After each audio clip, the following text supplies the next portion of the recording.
The word jerky appears throughout the Epstein files alongside references to torturing children, and even a restaurant, literally called the Cannibal. Snap into a slim kid. I hadn't had a drink in 3 years until last week. I was sober for 3 years. The days of waking up with shaking hands before I could get a couple shots of Jack into me were over. I thought I was done with that life. Then I started reading the unredacted Epstein files, and I went to the liquor store and bought a half-gallon of Jack Daniels and spent the next 5 days drunk and depressed because our nation is apparently ruled by cannibals. 5 days. I couldn't process what I was reading sober. I couldn't cope with being forced to ask a question that no sane person should ever have to ask, which is this: are some of the most powerful people in the world sacrificing children and eating them for occult power? This is so insane that even Stephen King or some other horror writer couldn't make it up. It's too sick, too demonic, too beyond what human imagination can conjure. But it's not fiction. It's what the unredacted Epstein files are indicating. And that's why nobody wanted to release them. The FBI knew what was in there. Proof that ancient Babylonian black magic necromancy cults have infiltrated governments around the world. This isn't just a USA problem. This is global. This is Mystery Babylon from the Book of Revelation operating in plain sight while everyone argues about whether it's a partisan issue. Do not read this article if you think evil stops at human depravity and doesn't extend into the spiritual realm, because what members of Congress just saw in those files proves that the people running the world believe in demons and ritual sacrifice with enough conviction to build their entire power structure around it. I don't care if you're a Democrat. I don't care if you're a Republican. I don't care if you're an atheist or a Christian or whatever tribe you've sorted yourself into. What matters right now is that you read every word of this article, you share it with everyone you know, and you understand that your disbelief in the spiritual dimension of this evil is exactly what allows it to continue. What Lauren Boebert and Anna Paulina Luna just told America. In February 2026, Republican Congresswoman Lauren Boebert became one of the first lawmakers granted access to the unredacted Jeffrey Epstein files under the Epstein Files Transparency Act.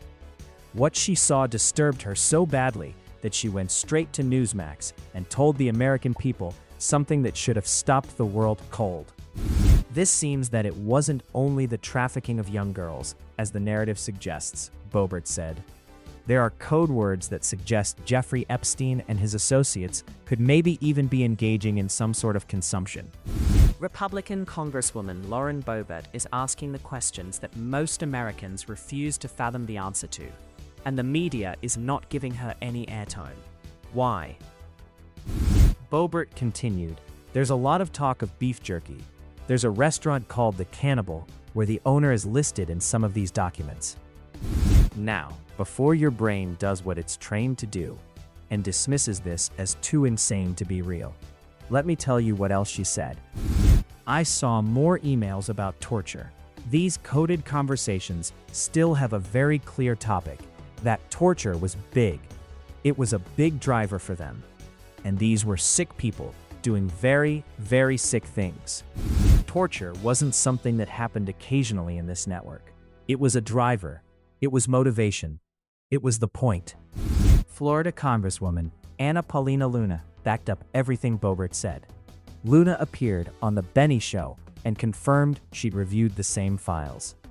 I looked directly at the emails that have been widely circulated about the age 11 and what I called the permission to kill email, Luna said. These were emails sent by women to Epstein, many of whom were victims who were allegedly groomed to later be traffickers themselves. Luna continued, I saw the phrase jerky, whatever that is. It's a code word, and it's weird. Both Boebert and Luna independently confirmed the same disturbing pattern. Women who worked directly for Epstein and Ghislaine Maxwell were sending emails about children as young as 9 years old. Boebert described it. You have folks who were working directly for Epstein and Ghislaine Maxwell, and a lot of these women are the ones sending emails saying, here's one 10 years old, 11 years old, 9 years old. These are not allegations from anonymous sources. These are elected officials who reviewed millions of pages of unredacted FBI files and Department of Justice records, describing what they saw with their own eyes. The beef jerky question nobody wants to answer. Here's what you need to understand about beef jerky appearing throughout Epstein's correspondence. Beef jerky is preserved meat. You don't need to refrigerate it. You don't need to freeze it. It's shelf stable. So why would there be repeated references in the emails to needing refrigerated containers for jerky? What's really on the menu at this restaurant? Why would a restaurant called the Cannibal have its owner listed multiple times in documents related to a global child sex trafficking network? The restaurant is real. It was a high-end establishment in New York. But context matters, and when beef jerky keeps appearing in emails alongside references to torture and children and coded language that members of Congress are calling weird, you don't get to pretend this is just about food preferences. Your brain is screaming at you right now that this can't be real. That's the defense mechanism. That's how this works. Do something so monstrous that decent people's inability to believe it becomes the security system. They've been doing this since Babylon. I've written before about Jeffrey Epstein having a bank account named Baal. For anyone who missed it, Baal is the Canaanite demon god who demanded child sacrifice. Parents would burn their children alive in the bronze arms of massive statues while drums drowned out the screaming. This is documented in the Bible, in archaeology, and in the historical records of every civilization that encountered it. Leviticus 18:21 says, "You shall not give any of your children to offer them to Molech." And God doesn't waste words warning about imaginary threats. Baal and Molech are the same entity with different names, a demon who required the torture and death of innocents in exchange for worldly power. What Boebert and Luna are describing in the unredacted files is the same practice updated for the modern world. The emails about torture as a driver, the coded language about consumption, the systematic abuse of children categorized by age. This isn't random sadism. This is ritual. This is the worship of the same ancient evil that's been demanding blood sacrifice for thousands of years. Every culture on Earth has fairy tales about witches who lure children to their deaths to eat them. Hansel and Gretel, Baba Yaga, the Japanese Yamauba, African Brujas, South American legends. Stories spanning continents and thousands of years, appearing in cultures that had no contact with each other. Yet they all tell the same story. Powerful people who practice dark magic, murder, and eat children. You think every civilization independently invented the exact same nightmare? Or are these ancient memories preserved in myth, warnings passed down through generations about what the powerful do when nobody's watching? Don't believe me? Search for cannibalistic witches folklore and see how deep that rabbit hole goes across every continent and every era of human history. These aren't bedtime stories. They're humanity's way of remembering what we're not supposed to talk about. How black magic actually works. Here's what nobody wants to explain, because explaining it means acknowledging it's real. Hansel and Gretel is far darker a story than you ever realized. Black magic requires the destruction of innocence to access demonic power. That's not my interpretation. That's what every occult tradition from Babylon to modern Satanism teaches.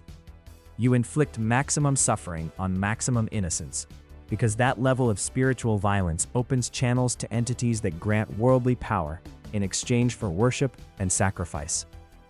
Why? Children. Because they're the most innocent, the most pure. The destruction of that purity through torture, rape, and murder creates spiritual energy that practitioners believe they can harness. Why consumption? Because in occult practice, consuming the flesh of your victim transfers their life force to you. It's not symbolic. These people believe they are literally absorbing power through cannibalism. This is why beef jerky keeps appearing in Epstein's emails. Jerky is preserved meat that doesn't require refrigeration, but the emails reference needing refrigerated containers for it. Why would you need refrigeration for something that's specifically designed not to need it. Because they're not talking about beef. They're talking about preserved human flesh from murdered children. Jerky is code for the bodies they've processed for consumption and ritual use. That's why it needs refrigeration. That's why a restaurant called the Cannibal shows up in the correspondence. That's why members of Congress are describing coded language about consumption that they can't quite bring themselves to explain fully. The evidence suggests that Jeffrey Epstein's network was not just trafficking and raping children. They were murdering them, processing their bodies, and consuming their flesh as part of occult rituals designed to grant power to the participants. And before your brain rejects that as too insane to be real, ask yourself this. Why would the richest, most powerful people on Earth waste their time and money on rituals that don't work? These are not stupid people. These are the most strategically intelligent humans alive. They build fortunes larger than most nations' GDP. They control governments and intelligence agencies. They don't do things for fun. They don't waste resources on theater. If they're doing it, it's because it works. Not in the way materialist science can measure, but in the way Scripture has warned about for thousands of years. They're consorting with demons. They're gaining power and wealth through spiritual mechanisms that operate just outside what most people can perceive. And they're doing it exactly the way the Bible said they would during the end times. The Bible already told you this would happen. Revelation 18:23 describes Mystery Babylon. All nations were deceived by your sorcery. The Greek word is pharmakia, manipulation of consciousness through occult means. Ephesians 6:12. We do not wrestle against flesh and blood, but against principalities, against powers, against the rulers of the darkness of this age. The rulers of darkness. Not just human criminals, humans partnered with demonic entities. 2 Timothy 3, verses 1 through 5 describes the last days as people who are lovers of money, proud, abusive, brutal, treacherous, conceited, having a form of godliness, but denying its power. That's not street criminals. That's the elite maintaining respectability while engaging in the most brutal evil imaginable. It doesn't matter whether you believe in the spiritual mechanics of this. What matters is that the most powerful people on earth believe in it fervently enough to build their entire operation around it. They're consorting with devils and demons to gain power and wealth, just like Scripture says will happen during the end times. Mystery Babylon is operating right now. Revelation 18:23 says of Mystery Babylon, all nations were deceived by your sorcery. Not politics, not economics, sorcery. The mechanism of control is fundamentally spiritual. This is an ancient Babylonian black magic cult that has infiltrated every major power center on Earth. These people rape and murder children not primarily for blackmail, but for occult power accessed through inflicting maximum suffering on maximum innocence. The blackmail is just a useful side effect. 800,000 children go missing in the United States every year. Human trafficking is a multi-billion-dollar industry, but it's not just about money. It's about spiritual power accessed through blood and suffering in rituals that mirror what the ancient Canaanites did when they worshipped Baal and Moloch. Ephesians 6:12 tells us, we do not wrestle against flesh and blood, but against principalities, against powers, against the rulers of the darkness of this age. The rulers of the darkness of this age, that's who we're dealing with. Humans in partnership with demonic entities. Exactly as Scripture warned would happen during the end times. This is why the FBI didn't want these files released. This is why the DOJ fought it. This is why Trump's administration initially opposed the Epstein Files Transparency Act before public pressure forced them to cave. They knew what was in there. Not just evidence of sex trafficking, which would be bad enough.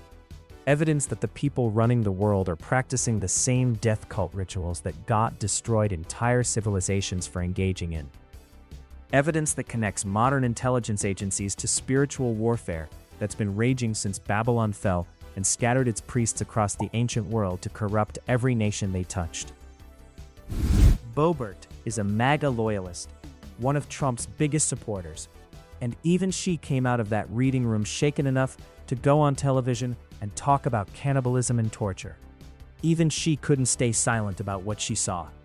Anna Paulina Luna, another hardcore Trump supporter, confirmed everything Boebert said and added more details. Permission to kill emails, 9-year-old victims, code words that make no sense unless you understand what's really happening. These aren't progressives trying to take down a Republican president. These are Trump's own people, telling America that what they saw in those files goes beyond politics, into territory that most people don't have the theological framework to process. Are you seriously going to pretend this is normal? Most people will skim a headline about this, feel uncomfortable for a second, and go back to whatever they were doing. That's how evil wins. Not through dramatic battles where the villains announce themselves, but through the accumulated weight of millions of decent people choosing comfort over truth. Your silence is their favorite weapon. Your disbelief is the only wall they need. Every day that passes without accountability, without outrage, without people demanding answers loud enough to be inconvenient, is another day these networks operate freely, and another child pays for our collective cowardice with their body and their life. Lauren Boebert and Anna Paulina Luna did something brave.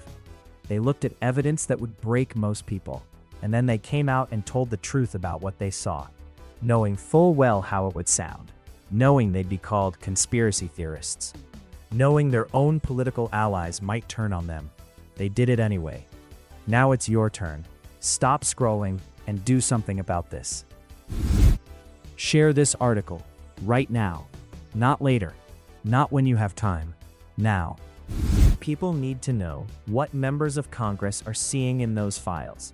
People need to understand that beef jerky is code for the preserved flesh of murdered children. People need to hear that Lauren Boebert, a sitting U.S. representative, went on national television and said the words human consumption and torture was a big driver for them. This isn't speculation anymore. This isn't conspiracy theory. This is elected officials describing evidence of cannibalism and ritual murder in official government documents. And most people don't even know it's happening because the media won't touch it. So, share this article with everyone you know. Post it everywhere. Make people uncomfortable. Make them look at what's actually happening instead of letting them scroll past to the next comfortable lie. Your silence is permission. Your inaction is complicity. Every day you stay quiet is another day children suffer, while the people doing this to them count on you to look away because the truth is too ugly to face. Support independent journalism that's willing to ask the questions nobody else will ask. Raise your kids with open eyes. Refuse to look away when everyone around you does. The evidence is public. Members of Congress have confirmed it. The only question left is whether you're going to do something about it or go back to pretending everything is fine. Editorial note: I broke my sobriety last week. 3 years clean, and I threw it away because I couldn't read these files sober. I'm hungover, I'm depressed, I'm ashamed of myself, and I'm genuinely grappling with the possibility that we live in a world where powerful people torture and eat children to gain favor with demons. That's where we are. That's what the evidence says. I spent 5 days drunk trying to process it, and I still don't know what to do with that information, except write it down and hope enough people read it that something changes. We're finishing our senior year, and I'm terrified every day that this work is going to destroy our future, the same way it's destroyed mine. We need your support to keep this publication running. If you can afford to become a paid subscriber, please do it. If you can't, share this article with everyone you know. The mainstream media won't touch this story. They'll talk around it. They'll fact-check the parts that don't matter. They'll make it about politics, so people can choose their side and stop thinking. But they won't ask the real question, which is, what does it mean that members of Congress are describing evidence of cannibalism and ritual torture in the files of the most well-connected child trafficker in modern history?